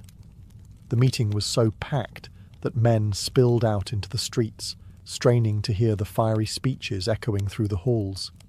Samuel Adams, the iron voice of rebellion, presided over the gathering. Speaker after speaker rose to denounce the Tea Act, to cry out against tyranny, to urge immediate action. But even among the defiants, uncertainty hung heavy. What could be done without sparking outright war? How could they stop the tea without opening the floodgates to brutal retaliation? As the afternoon wore on, riders galloped in with grim news. Governor Thomas Hutchinson remained unmoved. The ships would not be allowed to leave without unloading. The tea would be seized, the tax collected, the king's law enforced. The crowd buzzed with fury. The walls of the meeting house seemed to shudder with the force of it. Yet Samuel Adams stood calmly and spoke the words that signalled the end of debate. This meeting can do nothing more to save the country. A simple sentence. But everyone knew what it meant. There would be no more petitions, no more compromises. Action would be taken. Outside, a war whoop cut through the gathering gloom, the signal. Men disguised themselves quickly, smearing soot on their faces, donning blankets and feathers in crude imitation of Mohawk warriors. It wasn't about fooling anyone. It was about creating a symbol, a message no one could mistake. The deadline had passed. Boston would answer not with words, but with defiance. As twilight deepened over Boston on December 16, 1773, the quiet streets began to stir. Figures moved through the shadows. Ordinary men cloaked in rough blankets, their faces blackened with soot, some adorned with feathers. They weren't trying to fool anyone into believing they were real Mohawks. Their disguise was symbolic, an act of shedding their old identities, of taking a stand as something new, something fierce. By the dozens, they made their way to Griffin's Wharf, where the 3 tea ships, the Dartmouth, the Eleanor, and the Beaver, lay anchored. The harbour water churned cold and dark beneath them, thick with the sharp bite of winter air. There was no shouting, no drunken chaos. This was not a riot. It was a mission, carried out with calm, ruthless precision. Armed with hatchets and clubs, the disguised colonists swarmed the ships, overwhelming the few crew members still aboard. No harm came to the sailors. They were pushed aside, watched in silence as the operation began. Men split open the wooden chests with practiced blows, the fragrant smell of fresh tea spilling into the cold night air. Others heaved the crates overboard, their heavy splashes echoing across the still waters of the harbour. Chest after chest, 342 in total, was broken and dumped, until the black water swirled with thousands of pounds of tea leaves. Spectators watched from the wharf, silent, awed. British guards stationed nearby made no move to intervene. Whether from confusion, sympathy, or fear of escalating violence remains unclear. Some accounts suggest that even among British loyalists there was an understanding. Something had shifted, and there would be no stopping it tonight. The discipline was extraordinary. No cargo was stolen. No one raided the ships for valuables. Only the tea, the hated symbol of British oppression, was targeted.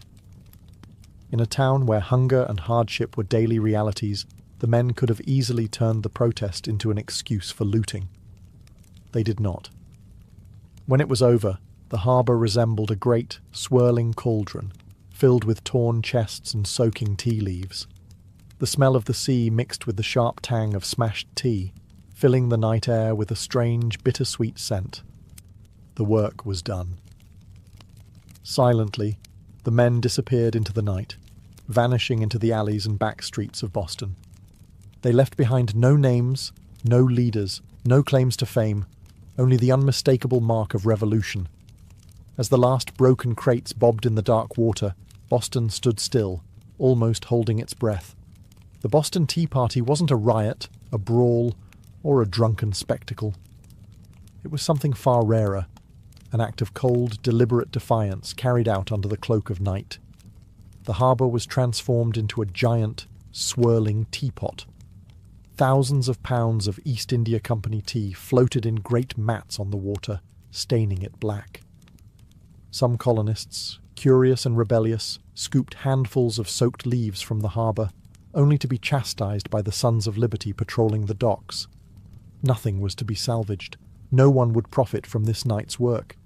This was principle, pure and simple. The town woke the next morning to the smell of salty tea hanging heavy in the air. News spread like wildfire. Word of mouth, letters, broadsheets. By midday, everyone from apprentices to merchants knew what had happened, and opinions split fast.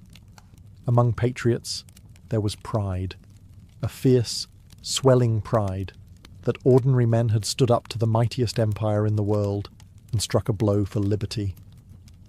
Among loyalists and moderates, there was horror. To them, the destruction of property was reckless, dangerous. Had the colonies crossed a line they couldn't walk back from? Governor Thomas Hutchinson raged in his mansion, furious not only at the destruction but at the message it sent. If the king's authority could be defied so brazenly in Boston, where else might rebellion spark? British officials were stunned. They had expected protests, boycotts, maybe another riot like those that had broken out over the Stamp Act. They hadn't expected organised, disciplined revolutionaries to calmly destroy tens of thousands of pounds of royal property without so much as breaking a window. The ship's captains, the Dartmouth, the Eleanor, the Beaver, could only watch helplessly as their cargo disappeared beneath the waves. In the official ledgers, the night's loss would be tallied at over 10,000 British pounds, a fortune. But the real loss wasn't measured in pounds sterling or ruined tea. It was measured in trust, in loyalty, in the fragile illusion that Britain still ruled her colonies with consent. The night the tea sank, something deeper rose to the surface, a shared undeniable truth. The age of peaceful protest was ending, a reckoning was coming, and Boston was ready. When word of the Boston Tea Party crossed the Atlantic and reached London, the reaction was swift and furious. To British officials, it was not simply a protest, it was rebellion, an open, mocking challenge to royal authority that could not be ignored. King George III, upon hearing the news, was said to have grown cold with anger. Parliament, already frustrated by years of colonial disobedience, exploded in outrage. They demanded punishment, not just for the city of Boston, but as a warning to all the American colonies. The result was a series of laws so harsh they were quickly nicknamed the Intolerable Acts in America. The first blow came swiftly, the Boston Port Act. In one brutal stroke, Parliament ordered the closure of Boston's bustling harbour, the economic lifeline of the city, until the destroyed tea was paid for and order restored. Ships could no longer enter or leave. Trade vanished. Goods and supplies dried up. Boston, once vibrant and noisy, grew quiet, its docks eerily still. But the punishment didn't stop there. The Massachusetts Government Act stripped the colony of its self-governing rights, placing it firmly under the king's appointed officials. The Administration of Justice Act allowed royal officials accused of crimes to be tried back in Britain, a clear message that British authorities were untouchable.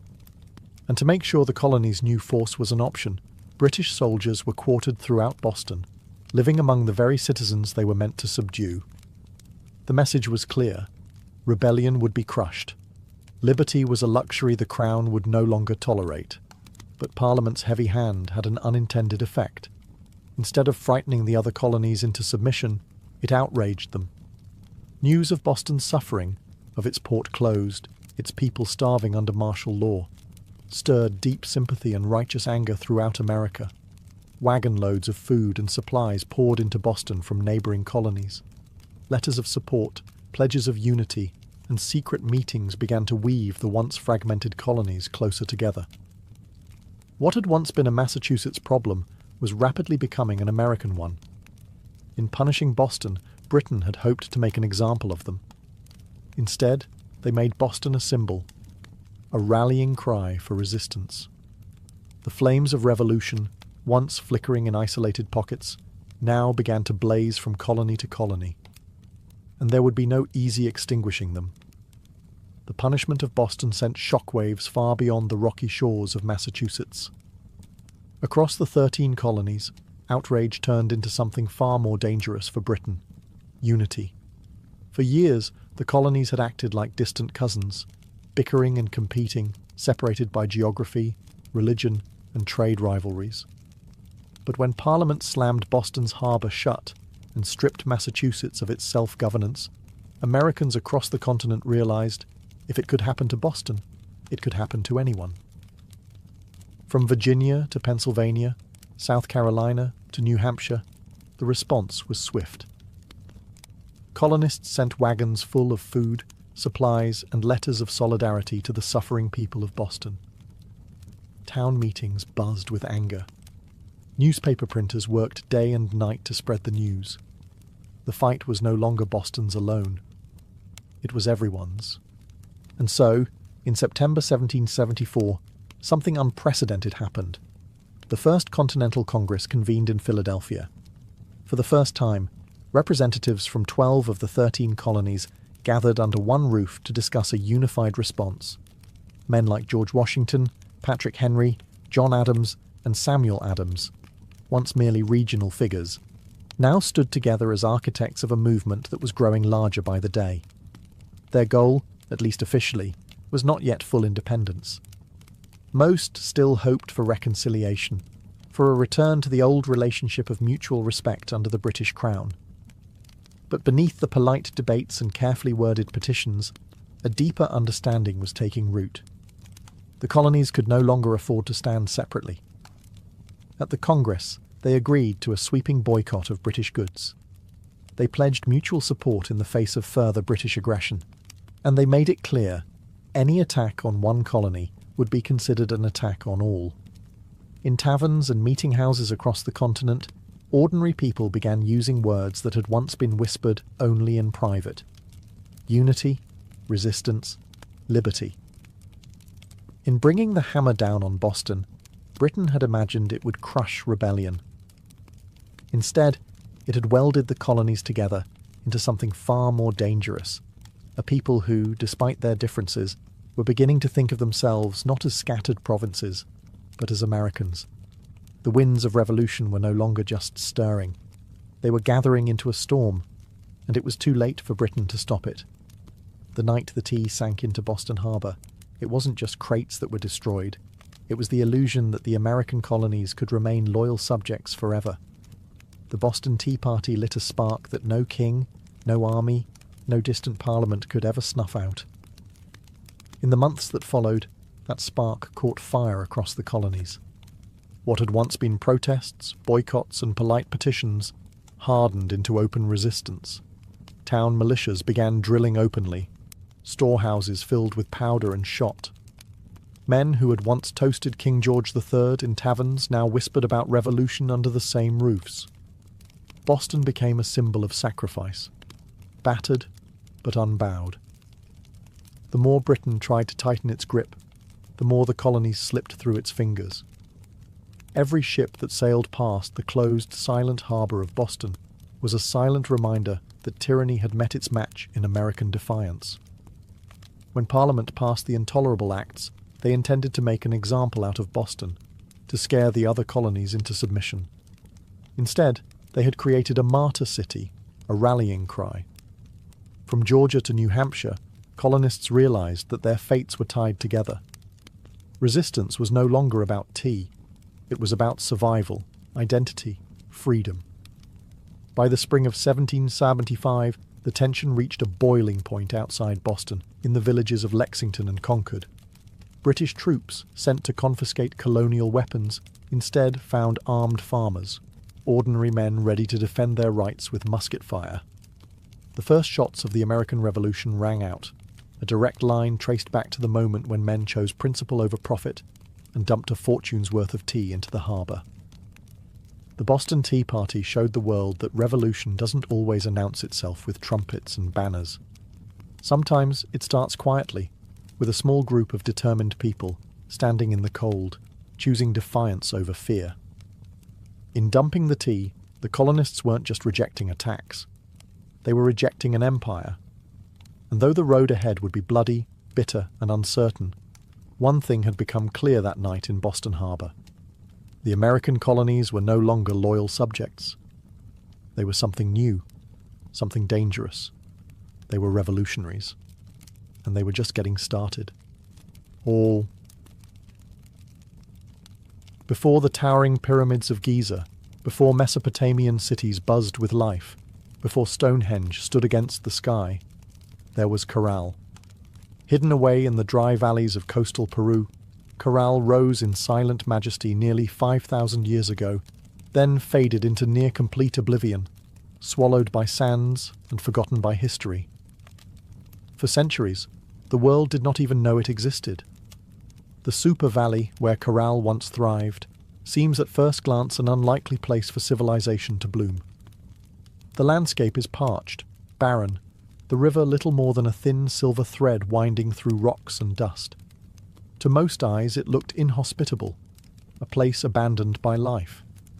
Yet it was here, amid the desolation, that one of humanity's earliest great cities took shape. Corral wasn't just a collection of scattered huts or a temporary trading post.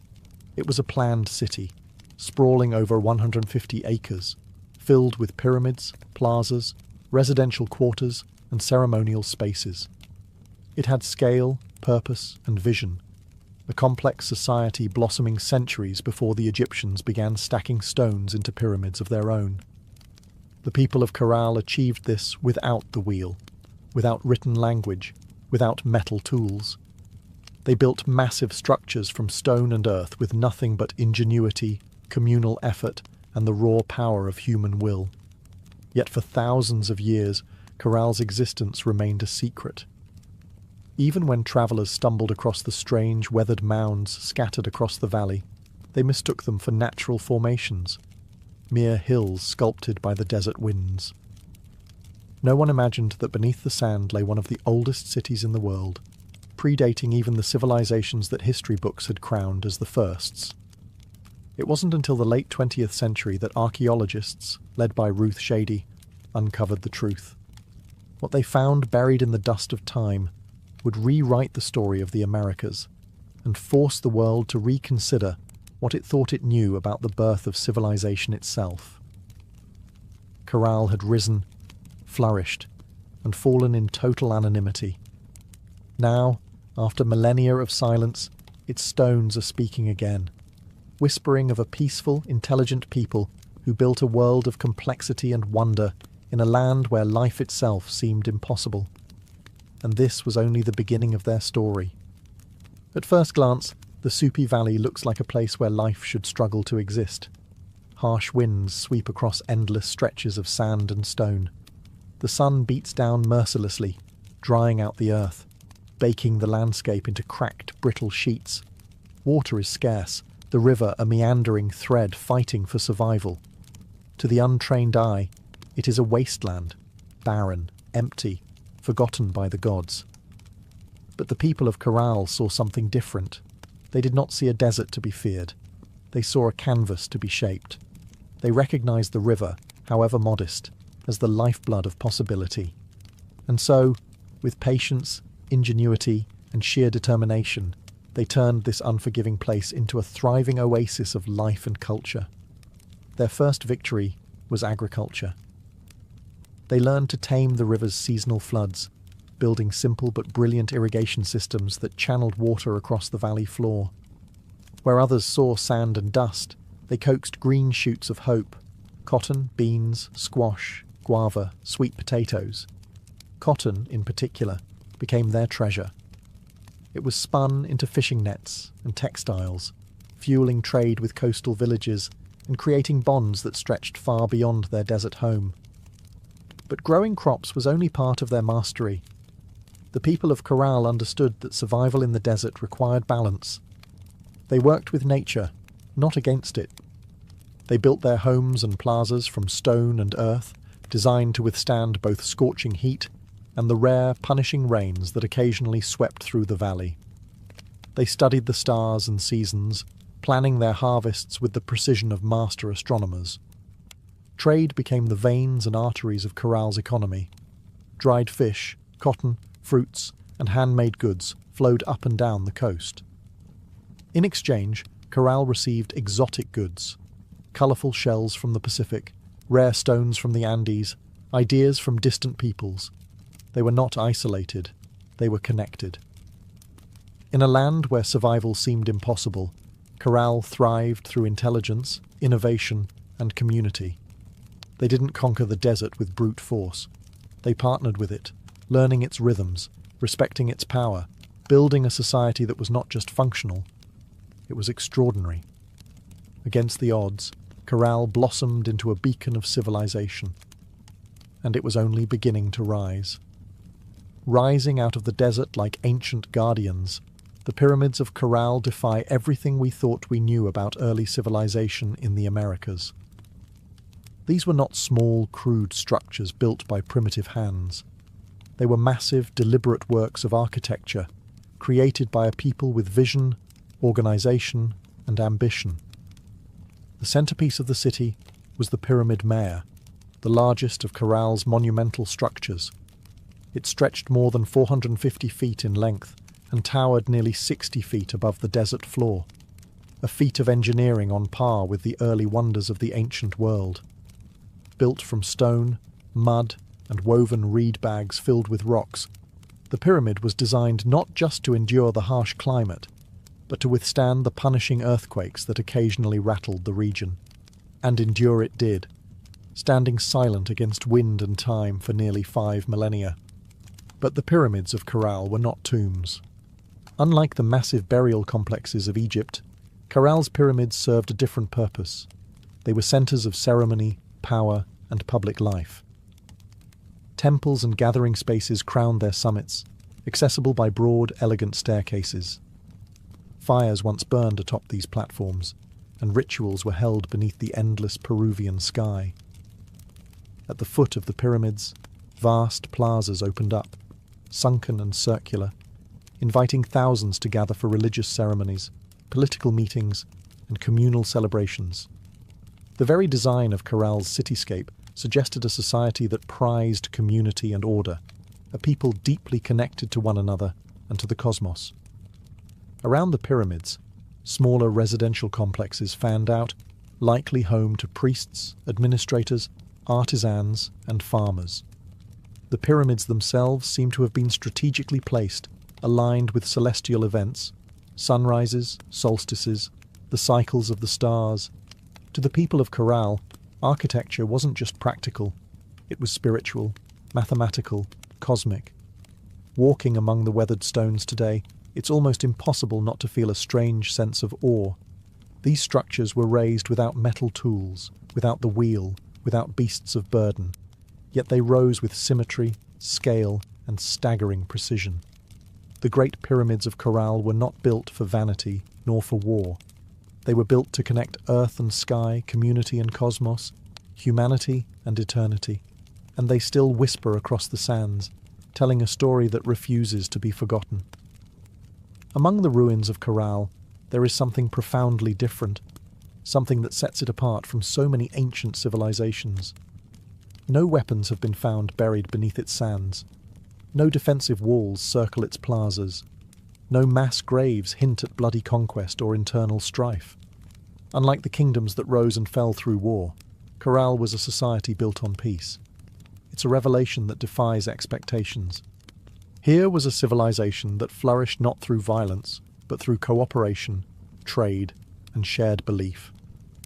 The people of Corral seem to have invested their energy not in armies or fortresses, but in architecture, astronomy, music, and communal life. Their plazas and pyramids weren't monuments to victory over enemies. They were centers of celebration, worship, and governance. This was a civilization that chose to gather rather than conquer, to negotiate rather than destroy. Trade was the lifeblood of Carroll's success. Cotton, grown along the fertile riverbanks, was spun into fishing nets that were traded with coastal communities. In return, Carroll received dried fish, an essential source of protein, and exotic goods from faraway places, colourful shells from the Pacific, precious stones from the highlands, and even rare tropical fruits from distant valleys. This wide network of trade stitched the region together, binding far-flung communities into a peaceful web of mutual benefit. And in the centre of it all, Corral thrived as a cultural and economic hub. Religious and ceremonial life played a vital role in maintaining social harmony. The city's grand public spaces and sunken plazas likely served as stages for rituals that united the people under shared spiritual beliefs. Music filled these gatherings, flutes carved from condor bones, drums made from deer hides, creating soundscapes that echoed across the desert, tying individual lives to something greater. Leadership, too, appeared to rely less on military strength and more on spiritual authority and civic organization. The city's leaders must have coordinated massive construction projects, seasonal agricultural cycles, and complex trade agreements, all without leaving behind the brutal scars of war. In an ancient world so often defined by conflict, Corral stands as a shining exception, a reminder that civilization does not have to rise on the broken backs of the conquered. It can instead be built by the quiet power of collaboration, creativity, and trust. At Corral, the stones still seem to hum with echoes of a world long gone. It was not just a city of buildings and trade. It was a city alive with sound, ceremony, and spiritual rhythm. Music and ritual were woven into the very heartbeat of Corral's civilization. Archaeologists, digging carefully through the dry sands, uncovered a treasure trove of ancient instruments, flutes crafted from the bones of condors and pelicans, whistles fashioned from deer antlers, small drums stretched with animal hides. These artifacts were not simple toys. They were crafted with care, tuned to specific notes, designed to carry sound across the wide open plazas of the city. In a world without written language, music spoke the language of the soul. Imagine it, the low thrum of drums rising at dusk, flutes keening like the desert wind, feet stamping on the sunken plazas as hundreds gathered under the fading light. Fires would crackle atop the pyramid platforms. Priests, dressed in intricate woven garments, would chant to the gods of the river, the earth, the stars. In those moments, Corral was not just a city, it was a symphony. The layout of Corral itself suggests that ritual life was at its core. The grand plazas were not mere open spaces. They were stages for communal ceremonies, carefully designed to draw people together. The sunken circular courts acted like ancient amphitheatres, focusing sound and sight onto the rituals performed at their centres. And above them all, the pyramids loomed, not as tombs, but as sacred mountains built by human hands, linking the earth to the heavens. Rituals likely marked the turning of the seasons, the cycles of planting and harvest, the movements of the stars. Music was not just entertainment. It was a bridge between people, between nature and the divine, between the known and the mysteries beyond. No violent murals, no terrifying gods of war, no bloodthirsty sacrifices. In Corral, the spiritual world seems to have been one of harmony, celebration, and reverence. Even today, when the desert wind whistles through the ruins, you can almost hear it. The faint strains of ancient music, the forgotten songs of a people who found beauty, meaning and connection in the heart of the harsh, endless sands. Carroll wasn't just a place of music, trade and ritual. It was a marvel of engineering, a testament to human ingenuity in one of the harshest landscapes on Earth. Without metal tools, without the wheel, without draft animals, the people of Carroll shaped a city of stone and earth that has endured nearly 5,000 years. Their achievements were astonishing. Massive pyramids rose from the desert floor, constructed not with small, fragile bricks, but with enormous stones carried across the dry valley. Workers transported rocks using reed bags, ingenious baskets strong enough to bear heavy loads, woven from the very plants that grew along the riverbanks. Layer upon layer, they built with care, stacking stone and filling the interiors with rubble to create structures that could withstand not only time, but nature's fury. And they understood nature well. Carroll lies in a region prone to violent earthquakes, yet their pyramids and plazas survived largely intact. How? By mastering earthquake-resistant architecture. Builders used flexible construction techniques, layered fills, wide foundations, and rounded corners that allowed their monuments to absorb and dissipate seismic energy. It was engineering born not from textbooks, but from an intimate knowledge of the earth itself. Water management was another silent triumph. Despite living in a desert, the people of Carroll developed sophisticated irrigation systems. Channels and canals carefully guided river water to their agricultural fields, allowing crops to flourish even during dry seasons. No water was wasted. Every drop mattered. The layout of Carroll itself reflected brilliant urban planning. Major structures aligned with key astronomical points, suggesting a deep understanding of the solar cycles. The sunken plazas, with their precise geometry, were more than gathering places. They were instruments for tracking the heavens, allowing priests and astronomers to predict seasons crucial for survival. Even the city's organization spoke of a complex society.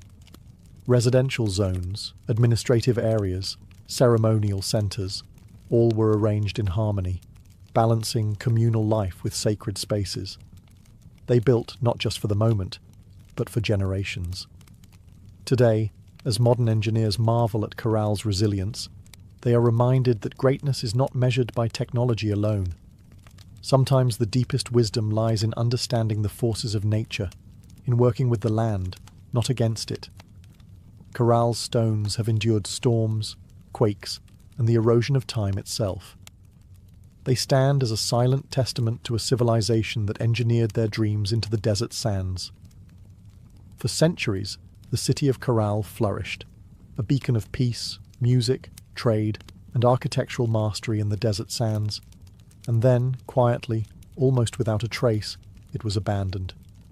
No fires marked its fall, no signs of conquest scar its walls, no mass graves or shattered monuments tell a story of sudden disaster.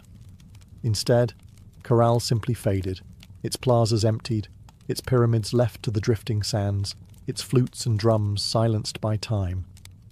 Why did they leave? That question still lingers like a ghost across the Super Valley. Some scholars believe that environmental change struck the final blow.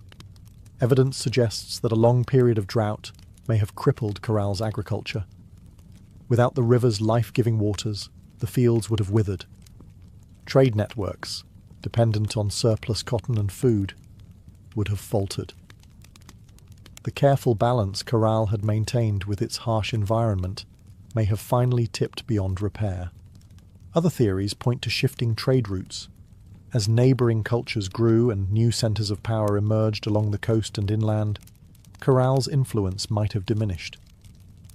Perhaps the goods they once supplied, cotton, fish, produce, were no longer enough to sustain their role as a dominant city. Slowly, the lifeblood of commerce drained away. Still others whisper of internal decline. Without written records, we can only imagine political struggles, religious upheaval, or simple exhaustion after centuries of growth. Even peaceful societies can fracture under pressure when survival becomes uncertain. Whatever the cause, the departure seems to have been gradual, not sudden. Families likely drifted away one by one, seeking more fertile valleys, stronger rivers, new beginnings. Children who once ran across Corral's plazas grew up telling stories of a lost city behind them, stories that would eventually fade into legend. The desert reclaimed what humans had built. Winds carried fine sand over stone temples. Flutes lay buried beneath shifting dunes. What had once been a humming, vibrant civilization became a field of silent, sleeping mounds. For nearly 4,000 years, Corral remained hidden, a whisper beneath the sands, waiting. Today, as archaeologists carefully uncover its stones, the question still burns. How does a city so advanced, so beautifully crafted, simply vanish? Perhaps the truth is that even the greatest civilizations, no matter how wise or peaceful, are still fragile, threads woven into the tapestry of time, forever vulnerable to the unseen forces of change. For millennia, Corral lay forgotten, buried beneath the silent sands of the Super Valley. Travellers passed the strange, rounded hills that dotted the landscape, never suspecting that beneath their feet lay the ruins of a civilization older than the pyramids of Egypt. To them, these were just natural formations, mounds shaped by the wind and time. It wasn't until the late 20th century that the world would finally hear Corral's voice again. In the 1990s, Peruvian archaeologist Ruth Shady led a team into the Soup Valley, driven by curiosity and a growing sense that these hills might hold secrets no one had yet uncovered. What they found would rewrite the story of human civilization in the Americas. Layer by painstaking layer, the sand was brushed away. Beneath it emerged walls of carefully cut stone, grand staircases, sunken plazas, pyramids, a city far older than anyone could have imagined. Radiocarbon dating confirmed the unbelievable. Corral was over 4,600 years old, thriving at the same time as the earliest civilizations in Mesopotamia and Egypt. It was a discovery that shook the foundations of archaeology. Before Corral, scholars believed that civilization in the Americas developed much later, shadowed by the great empires of the Old World. Corral changed everything. It proved that the Americas had birthed monumental architecture, complex urban life, and social organization independently, long before the rise of the Incas or the Maya. Ruth Shady and her team found not just stone and rubble, but the remnants of life, musical instruments, fishing nets, textiles, quipu, ancient knot records, and even offerings made to the gods. Each artifact told a story of a people who had built a society with vision, intelligence, and profound creativity.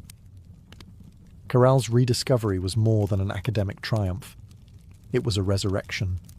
A civilization that had slept beneath the desert for thousands of years now stood revealed under the open sky once more.